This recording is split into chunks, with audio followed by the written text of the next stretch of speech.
guys, what's up? I'm Brian here doing another video for you guys, and this time I'm doing a review of Transformers Robots in Disguise Starscream. Now this is the Clash of the Transformers version, but the Combiner Force one is the exact same thing, except for two differences, and that has to do with the packaging and the sticker itself. That is pretty much it. You get the same deco, it's basically the same figure, it's a re-release, which I don't necessarily mind. I mean, it kind of ruins the value of the exclusive one, but at the same time, at least a lot more people can get this Starscream because I think it's pretty cool. Now, let's take a look at the jet mode. The jet mode is, alright. Like, it's not a bad-looking jet mode, it's just, it's not exciting. I really love the style of the original Starscream. It was thin-looking, and it had these nice wings, and I like the aesthetic of it. This one looks closer to that of the Transformers animated version of Starscream, but again, it's not really that exciting, and I think it's because of the paint.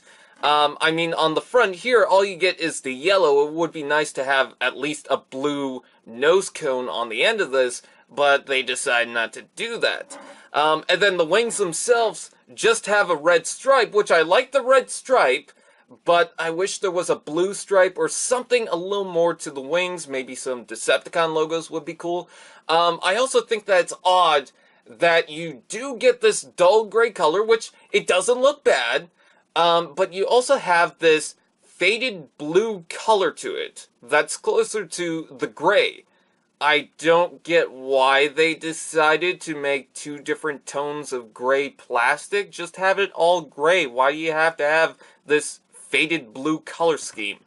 I don't really get it. I will say, though, the feet on the back is not as obnoxious as I thought it was going to be, because at least this back kibble right here is consistent with the shape of the feet. So that's kind of nice.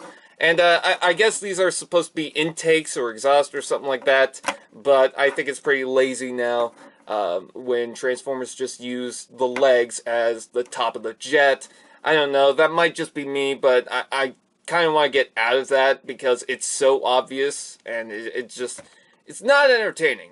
But again, nonetheless, it's not bad, it's just not thrilling or anything like that. You do get the guns on the side here, and I kind of like that. Yes, you can see the shoulders at the bottom here, but at least from some angles that's consistent with the wings, so I'm fine with that. At least it's not like a big chunk of just random kibbly bits. No, it's just a straight line of plastic, so I'm fine with that. The back wings are just back wings. Not really much going on for that. You do see the arms right here at the bottom, but it's not that obnoxious. In fact, there's not much going on for the bottom, which is very good because a lot of other Transformers have just a massive amount of kibble at the bottom. So I do like that. The orange cockpit is a very nice touch, but I wish it was outlined with black. Nonetheless, I do like the style of this. I just wish that it was a little bit more exciting. So with that out of the way, yeah, it's alright. Let's go to the transformation. So what you want to do is pop off the guns if you have them there. You could also leave them on the arms if you want, but I'm just going to pop them off. And let's go ahead and start. So what you want to do is pop out the nose cone and bring that all the way down. Pop out the arms and swing them off to the side just to get that out of the way. And then unhook the wings from inside here. And then just wiggle that out of the way and leave it just like there, like so. There's a lot of stuff that just needs to get out of the way for the transformation. Anyways, unhook the shoulders from the legs and move them up. You have to, there's a joint right here that's also on the slider. You have to make sure that that's slid down all the way, and you have to push this up and then push this in, otherwise the tab itself will miss the body. So you have to make sure that you do that. Again, unhook it from there, and there's the hook, and there's where it would attach on the leg, and this little gap right here is just so that the shoulder itself, or the chest, will be able to fit inside the leg. Anyways, bring that up, make sure that's up all the way, and then just click it into place. Just find a way to click that into place and you're fine. Extend down the legs and flip up the feet. What you want to do for the transformation when you go into jet mode is you want to flip up the legs and then flip up the feet. Because if you don't, the feet will get in the way of the transformation. Unpeg the legs like so and bring up the camera. Next, what you want to do is flip out the hands and bring them down and rotate them from the elbow. And then, last but not least, what you want to do, there are a couple of hooks right here that will go into the cockpit. It just snaps in like so, which I absolutely love. And then you just adjust the wings like how you want to. If you want to leave them up like this, you can go ahead and do so. If you want to leave them down like this, there's a point where they stop, but you can bring them down further. Just be wary because this wing likes to snap out of place. It plugs in just fine. It's one of those mushroom, well, not mushroom joints, but it's one of those pegs that are meant to be clicked into place, and you could just remove it or plug it back in. It doesn't really matter. Hell, you can remove the entirety of the wings if you want. But just keep that in mind, because sometimes when I'm messing around with this, it likes to pop off of the joint. Just push that back in and you're fine. Anyways, that is the robot mode for Starscream, and if you want a more G1 looking Starscream, just unhook the backpack and then flip up the wings, and there you go. That's a more G1 looking Starscream. Now the problem with this though is, one, the back seems to stick out further than I want, and two, the shoulders don't really help it. I mean, they just get in the way of the wings. You can adjust this to go up like that, but I don't think it's worth it. I think it's just fine having it like this. I've seen images of the Skywarp where they have the wings out like that, which is much closer to what he has on the show, but I like to leave the wings down like that. It's just a nice look. It's different from the original Starscream. I mean, I like the aesthetic of the old Starscream, don't get me wrong. I love the wings when they're sticking out like that, but because the shoulders get in the way, there's no real point. And I just like the difference in this, you know. This isn't the G1 Starscream, but I do like the fact that they try to go for a more G1 looking Starscream, so that's pretty nice. And the robot mode is pretty cool. Now, with the jet mode, you get mostly that dull gray. For the robot mode, you see more of that bluish gray. And I don't really get why they decide to do that. You also have a darker bluish gray for here and right here. And also the fists. Now, you can take the guns, you can plug them into his hand, but there's no point because you know what those are meant to be. They're meant to be stuck onto the side of his arm.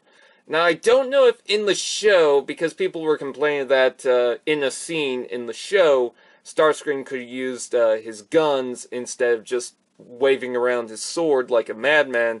But I don't know if that's actually meant to be an aesthetic thing, and they actually do fire in the show. So, I can't recall if he ever uses them in the show, or they're just there for the aesthetics.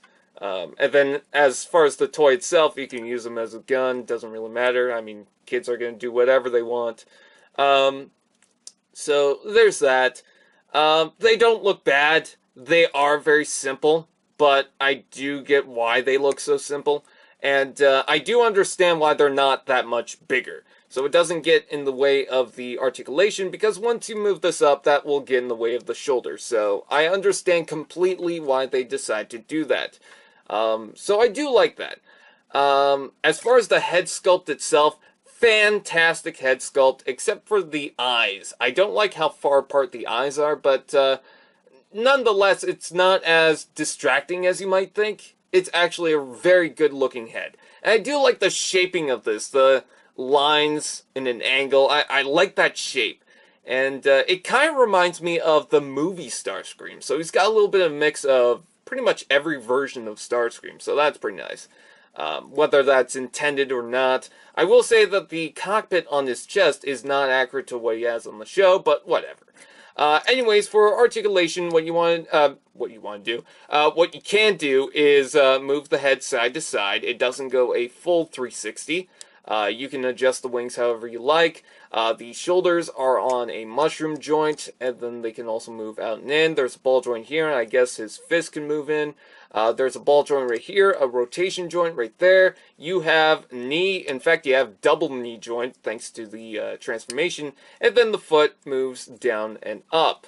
Now, my biggest problem with the Starscream, and yes, I know how to fix it, everyone. Every time I mention, like, a loose joint, everyone's like, well, you know, you could do this, use floor polish or something. Yes, I know how to fix the damn joints. Shut up! Anyways, no, I don't really mean that, but, like, I know how to fix them. Anyways, the hips are very loose on Starscream, and that's a very common problem. So it's not just like, oh, that's mine, or Bolt Matrix's version of Starscream. No, that's a very common problem. In fact, this hip is worse. I had this guy in a pose, and he just completely fell down. So watch out for that. If you have a way to fix the joint, because obviously I don't know how, apparently, then go ahead and do so, because it's very loose. They are very small ball joints and sockets, so just watch out for that. But yeah, very, very loose, and that's real unfortunate. It kind of reminds me of my Transformers customs. For some reason, the hips are the loosest thing for each custom. So I don't really get that. But anyways, that is Starscream. Very nice. Very G1 looking, but they do change quite a bit, and I do like that. Aesthetic-wise, he fits into Robots in Disguise, but he's not bad. I do like the design of him, it's just, he's not a perfect toy. Again, he's not a bad toy, and I do recommend him, especially if you guys want to get the Skywarp, and hopefully if they make the Thundercracker, I would love to get the Skywarp, I need to find that. But as far as this is concerned, this is very cool, and I have to thank Chris Vellner for sending this out. I almost forgot to give him credit for this. He's the one that sent me the Starscream, so thank you so much for that. Whether you get the Clash of the Transformers version or the Combined Force one, doesn't really matter. They're both the same. Just get a Starscream because it's pretty cool. So anyways, with that said, I thank you guys for watching. Please like, comment, share, subscribe, and all this fun. Do that, and I'll see you guys next time.